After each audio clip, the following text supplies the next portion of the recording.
श्रीकाल दोस्तों, स्वागत है आप सबका मेरे YouTube चैनल स्वप्न जंक्शन पर। और मैं आशा करता हूं कि आप सभी स्वस्थ और सुरक्षित होंगे।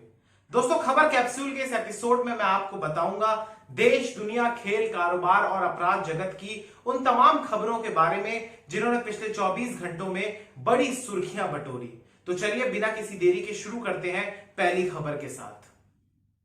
सबसे पहले बात देश में कोरोना के लगातार बढ़ते हुए मामलों की, क्योंकि अभी भी इसकी रफ्तार देश में बेकाबू रफ्तार के साथ ये बढ़ रहा है। इसकी अभी गति नहीं थम रही है। यहां पर मैं आपको बताना चाहूंगा कि पिछले 24 घंटों में 55,079 केसेस सामने आए हैं, जो कि नए केसेस हैं। इसके अलावा इन 55,000 केसेस में से 876 लोगों की मृत्यु भी हुई है पिछले 24 घंटों में। कुल आंकड़ा देश में कोरोना से संक्रमित मरीजों का हो चुका है 27,02,743। इनमें से 6,73,166 ऐसे मरीज हैं जो अभी सक्रिय हैं, जिनका उपचार अभी अस्पतालों में या फिर होम आइसोलेशन के दौरान चल रहा है। इसके अलावा कुल मिला के 19,77,780 ऐसे मरीज हैं इन 27 लाख मरीजों में से जो डिस्चार्ज हो चुके हैं या फिर पूर्ण रूप से स्वस्थ हो चुके हैं। इसके अलावा 27,02,743 कुल केसेस में से, कुल मरीजों में से 51,797 लोगों की मृत्यु अभी तक हो चुकी है कोरोना वायरस के कारण। इसके अलावा दोस्तों, अगर मैं सैंपल्स की टेस्टिंग की बात करूं तो पिछले 24 घंटों में रिकॉर्ड स्तर पर जो जांच की गई है, परीक्षण किया गया है, सैंपल्स की जांच की गई है और उसकी संख्या है 8,99,864, यानी 9 लाख से महज कुछ ही अंक कम है। 9 लाख के करीब पिछले 24 घंटों में जांच हुई है। इसके अलावा कुल टेस्ट की संख्या, जो कि आईसीएमआर के द्वारा आंकड़ा जारी किया गया है, उसके अनुसार 3,09,41,264 लोगों की जांच अभी तक हो चुकी है। इतने सैंपल्स की जांच, कोरोना की सैंपल्स की जांच हो चुकी है।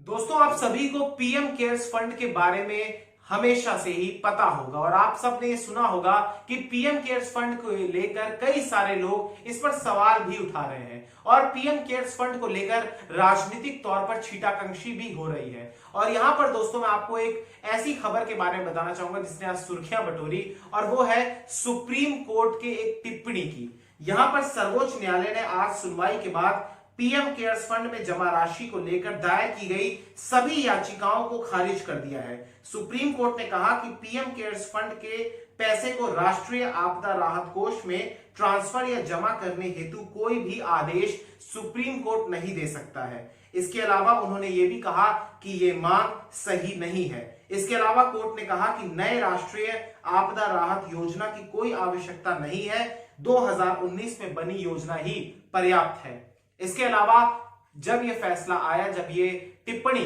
सर्वोच्च न्यायालय ने करी, उसके बाद केंद्रीय मंत्री रविशंकर प्रसाद ने भी एक बयान दिया और वो तुरंत आए और उन्होंने विपक्ष की पार्टियों को, मुख्य तौर पर कांग्रेस को लपेटे में लिया, उनको घेरा और उन पर तीखे आक्रमण किए शब्दों के रूप में। यहां पर मैं आपको बताना चाहूंगा कि रविशंकर प्रसाद ने, जो कि वर्तमान में केंद्रीय मंत्री हैं, कानून मंत्री भी हैं, उन्होंने कहा कि पीएम केयर्स फंड का पैसा दरअसल कहां खर्च हुआ है उसके विषय में उन्होंने एक पूरा ब्यौरा दिया, जिसमें उन्होंने बताया कि लगभग 2,000 करोड़ रुपए की लागत से जो वेंटिलेटर्स है उनको खरीदा गया है। इसके अलावा 100 करोड़ रुपए वैक्सीन बनाने के लिए दिए गए हैं और 1,000 करोड़ रुपए जो कि जमा हुए थे, इन्होंने कुल 3,100 करोड़ का, यानी 3,100 करोड़ का हिसाब दिया है। इसमें उन्होंने कहा कि 2,000 करोड़ रुपए, जो कि मैंने आपको पहले ही बताया कि वेंटिलेटर्स के लिए दिए गए हैं, जिन्हें देश भर के अस्पतालों में बांटा गया है, सरकारी अस्पतालों में। और ये संख्या बताई गई है कि 50,000 वेंटिलेटर्स को खरीदा गया है या फिर भारत में निर्मित किया गया है। इसके अलावा उन्होंने कहा कि 100 करोड़ रुपए की वैक्सीन बनाने के लिए उन्होंने दिए हैं। अनुसंधान और शोध के कार्यों को प्रमोट करने के लिए उन्होंने 100 करोड़ रुपए की धनराशि भी यहां से पीएम केयर्स फंड से आवंटित की है। और इसके अलावा उन्होंने कहा कि 1,000 करोड़ रुपए की राशि उन्होंने प्रवासी श्रमिकों पर भी खर्च की है। अगली खबर भी सर्वोच्च न्यायालय से सामने आई है, जहां पर यह खबर जो मैं आपको बताने जा रहा हूं दोस्तों, ये अत्यंत महत्वपूर्ण है उन छात्रों के लिए जो या तो नीट की परीक्षाओं की तैयारी कर रहे हैं या फिर जेईई मेंस की परीक्षा की तैयारी कर रहे हैं। और सबसे पहले मैं आपको बताना चाहूंगा कि सुप्रीम कोर्ट में कोरोना के मद्देनजर जेईई मेन और नीट की परीक्षाओं को स्थगित यानी पोस्टपोन करने के लिए दायर की गई याचिका को भी खारिज कर दिया गया है और सोमवार को इस याचिका को खारिज कर दिया गया है। यहां पर मैं आपको बताना चाहूंगा कि दरअसल जेईई मेंस की परीक्षा 1 से 6 सितंबर और नीट की परीक्षा 13 सितंबर को प्रस्तावित है, जबकि जेईई एडवांस यानी जेईई एडवांस की परीक्षा 27 सितंबर को प्रस्तावित है। 3 जजेस की पीठ ने, जो कि ये सुनवाई के दौरान बैठी हुई थी, इन 3 जजेस की पीठ ने कहा कि कोरोना के बीच जीवन को भी आगे बढ़ना है, लंबे समय तक छात्रों के भविष्य को संकट में नहीं डाला जा सकता है। अब मैं आपको इसकी पृष्ठभूमि में लेके जाना चाहूंगा। दरअसल 11 राज्यों के 11 छात्रों ने एक याचिका को दायर किया था, जिसमें उन्होंने कहा था कि एनटीए यानी नेशनल टेस्टिंग एजेंसी के 3 जुलाई को आए फैसले यानी एक नोटिस उन्होंने जारी किया था, उसको रद्द करने की मांग की थी, जिसमें यह कहा गया था कि जेईई और नीट की जो परीक्षाएं हैं उन्हें सितंबर में कराने की सूचना दी गई थी। छात्रों ने याचिका डाली थी 11 राज्यों के, जिसे अब खारिज कर दिया गया है सुप्रीम कोर्ट के द्वारा, और सुप्रीम कोर्ट ने कहा है कि वो एनटीए यानी जो कि इन परीक्षाओं को कंडक्ट कराता है, एक संस्थान है जो कराती है इसको कंडक्ट, उनकी तमाम जो इंतजाम उन्होंने किए, जो प्रबंध उन्होंने किए हैं, फिर जो एसओपीज वो फॉलो करने के लिए कह रहे हैं, उससे वो सहमत है और वो चाहती है कि छात्र का यानी सुप्रीम कोर्ट चाहता है कि किसी भी छात्र का वर्ष बर्बाद नहीं होना चाहिए कोरोना महामारी के कारण। दोस्तों, अगली खबर केंद्रीय मंत्री अमित शाह जी से जुड़ी हुई है। यहां पर मैं आपको बताना चाहूंगा कि गृह मंत्री अमित शाह को कल देर रात 2 बजे एम्स में भर्ती कराया गया है और एम्स के डायरेक्टर डॉक्टर रणदीप गुलेरिया की अगुवाई में एक टीम उनके स्वास्थ्य की निगरानी कर रही है। एम्स द्वारा जारी की गई आज प्रेस विज्ञप्ति में कहा गया कि 55 वर्षीय शाह को पिछले 3-4 दिनों से थकान और शरीर में दर्द होने की शिकायत थी। उन्हें पोस्ट कोविड केयर के लिए भी भर्ती किया गया है और उनका कोविड टेस्ट नेगेटिव आया है। यहां पर मैं आपको बताता चलूं कि 2 अगस्त को अमित शाह ने ट्वीट करते हुए इस बात की जानकारी दी थी कि उन्हें कोरोना का संक्रमण हो गया है। उसके बाद वो गुरुग्राम के मेदांता अस्पताल में भर्ती थे, जिसके बाद 14 अगस्त को उन्हें डिक्लेयर कर दिया गया था कि अब उनका संक्रमण जो है वो खत्म हो गया है, यानी उनकी रिपोर्ट नेगेटिव आई थी। लेकिन 4 दिनों के बाद यानी 4 दिन पहले उन्हें अस्पताल से छुट्टी मिली थी और 4 दिनों के बाद उन्हें अब भर्ती कराया गया है रेगुलर चेकअप के लिए, जो कि प्रेस विज्ञप्ति में कहा गया है। और उन्हें थकान और शरीर दर्द की भी शिकायत थी। हालांकि राहत की बात यह है कि उनका कोविड टेस्ट नेगेटिव आया है। दोस्तों, अगली खबर उत्तराखंड से सामने आई है, जहां ये जो खबर मैं आपको बताने जा रहा हूं बड़ी पॉजिटिव खबर है, बड़ी सकारात्मक खबर है। दरअसल उत्तराखंड के चमोली जिले के नंदप्रयाग नगर पंचायत को स्वच्छता सर्वेक्षण 2020 में देश भर में प्रथम स्थान प्राप्त हुआ है। 20 अगस्त को प्रधानमंत्री नरेंद्र मोदी वर्चुअल समारोह के द्वारा नंदप्रयाग नगर पंचायत के अध्यक्ष डॉक्टर हिमानी वैष्णव को यह पुरस्कार देंगे। यह नगर पंचायत करीब 3 किलोमीटर के क्षेत्र में फैले हुआ है। इस नगर पंचायत में 4 वार्ड है। इसकी जनसंख्या करीब 2500 है, यानी 2500 के करीब लोग यहां पर रहते हैं। नगर में स्वच्छता को लेकर अप्रैल 2019 से 31 जनवरी 2020 तक सर्वेक्षण चला, जिसके तहत केंद्र की ओर से भेजी गई टीम ने 2 बार नंदप्रयाग का सर्वेक्षण किया।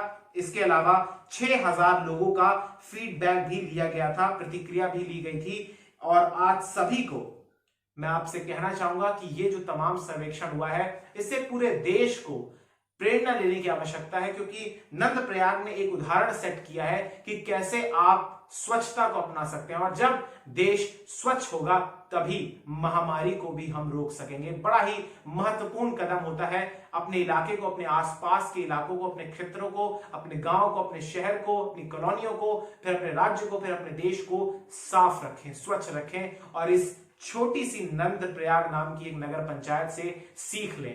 प्रधानमंत्री नरेंद्र मोदी इस पंचायत को पुरस्कृत करेंगे, पुरस्कार से इसको सम्मानित करेंगे, क्योंकि ये देश में स्वच्छता सर्वेक्षण 2020 में इस नगर पंचायत ने प्रथम स्थान प्राप्त किया है देश भर में। दोस्तों, अगली खबर मध्य प्रदेश से सामने आई है, जहां पर शिवराज सिंह चौहान की सरकार ने एक अत्यंत महत्वपूर्ण निर्णय लिया है। यहां पर मैं आपको बताना चाहूंगा कि उन्होंने कहा है कि प्रदेश की तमाम सरकारी नौकरियों को केवल स्थानीय युवाओं के लिए ही आरक्षित किया जाएगा, रखा जाएगा। और इसके लिए उनकी सरकार आवश्यक कानूनी प्रावधान भी लाने की तैयारी कर रही है।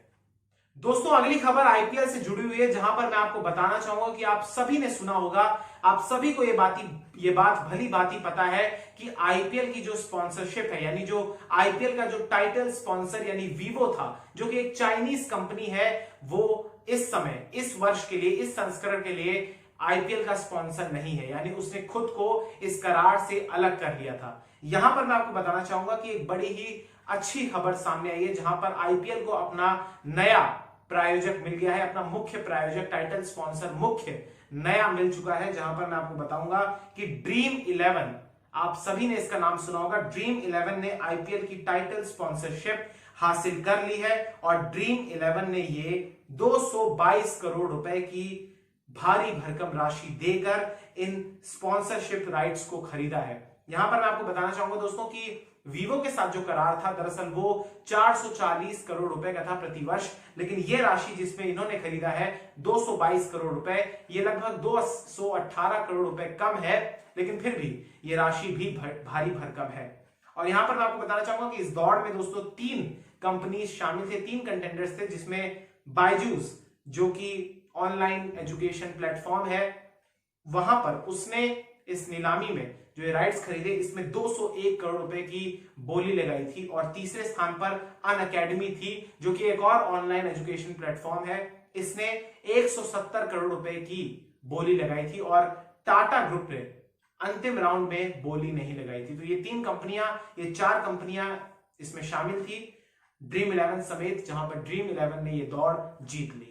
दोस्तों अगली खबर भी सर्वोच्च न्यायालय से ही संबंधित है, जहां पर सर्वोच्च न्यायालय में एक याचिका पर सुनवाई चल रही थी, जो याचिका इस बात से संबंधित थी कि क्या विश्वविद्यालयों और कॉलेजों में जो अंतिम वर्ष के छात्र हैं उनकी परीक्षाओं को करवाया जाए या नहीं, क्योंकि 30 सितंबर तक यह आदेश दिया गया था यूजीसी द्वारा कि तमाम देश भर के जो 900 के करीब ऐसे यूनिवर्सिटीज हैं जो कि यूजीसी द्वारा अप्रूव्ड है, वहां पर 30 सितंबर तक चाहे ऑनलाइन मोड में या फिर ऑफलाइन मोड में या फिर मिश्रित मोड्स के माध्यम से वहां पर परीक्षाएं करवाई जाए। लेकिन इस संबंध में सुप्रीम कोर्ट में अंतिम वर्ष की परीक्षाओं को लेकर जारी किए गए इन दिशा निर्देशों को चुनौती देने वाली तमाम याचिकाओं को लेकर अब सुनवाई पूरी हो चुकी है और सुप्रीम कोर्ट ने अपना फैसला, अपना निर्णय सुरक्षित रख लिया है।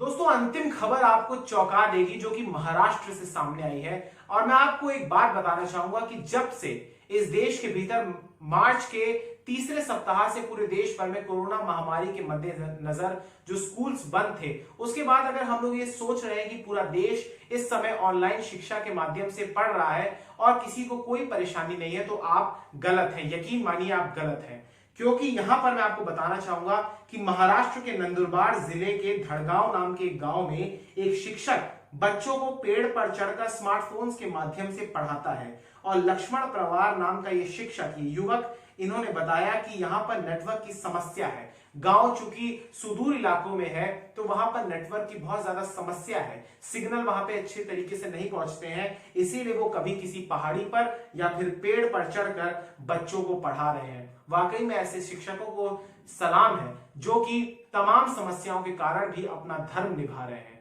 सलाम है आप जैसे शिक्षकों को। दोस्तों इस वीडियो के अंत में मैं आपसे कहना चाहूंगा कि देश के कई इलाकों में, कई राज्यों में, जिसमें उत्तराखंड, हिमाचल प्रदेश, असम, बिहार, उत्तर प्रदेश के कई इलाके, अगर मैं दक्षिण भारत में जाऊं तो वहां पर आंध्र प्रदेश, उड़ीसा में भी, इसके अलावा महाराष्ट्र में भी, तमिलनाडु में भी, कर्नाटक में भी, और फिर अगर मैं पश्चिम भारत की ओर आता जाऊं तो गुजरात में, राजस्थान में, दिल्ली एनसीआर के भी क्षेत्र में, पंजाब हरियाणा के भी कुछ इलाकों में, चाहे मैदान हो चाहे पहाड़ हो, वहां पर लगातार भारी बारिश हो रही है। कहीं पर बाढ़ का खतरा मंडरा रहा है, कहीं पर पूरी तरीके से इलाके जलमग्न हो चुके हैं। जल प्रलय इन राज्यों में, इन शहरों में आ चुकी है। तो मैं आपसे विनती करना चाहूंगा कि आप अपनी सीमा अनुसार, आपकी जैसी भी, आपकी जितनी भी कैपेसिटी हो, आप अपनी इंडिविजुअल कैपेसिटी में इन लोगों के लिए जरूर सहायता प्रदान करें, चाहे वो फूड के तौर पर हो, चाहे वो पैसे के तौर पर धनराशि देकर हो, चाहे किसी और तरीके से आप सहायता कर सकते हैं, तो कृपया करके यहां पर इस समय मैं आपको बता रहा हूं कि करोड़ों लोग ऐसे हैं जो कि बाढ़ के कारण विस्थापित हो चुके हैं और उनके पास ना तो स्वच्छ जल की सुविधा है, ना ही स्वच्छ भोजन की भी सुविधा है। तो मैं आपसे उम्मीद करता हूं, विनती करना चाहता हूं कि आप इन बाढ़ प्रभावित राज्यों की, इन क्षेत्रों की जरूर मदद करें और इनकी मदद के लिए आप आगे आए। तब तक के लिए दोस्तों मुझे इजाजत दीजिए और मैं उम्मीद करता हूं कि आपको ये वीडियो पसंद आई होगी और आने वाले जल्द कुछ ही दिनों में मैं आपको और खबरों के साथ आपको अपडेट रखूंगा। तब तक के लिए मुझे इजाजत दीजिए। बहुत बहुत शुक्रिया, बहुत बहुत धन्यवाद। जय हिंद, जय भारत, वंदे मातरम, इंकलाब जिंदाबाद, सत्यमेव जयते। नमस्कार।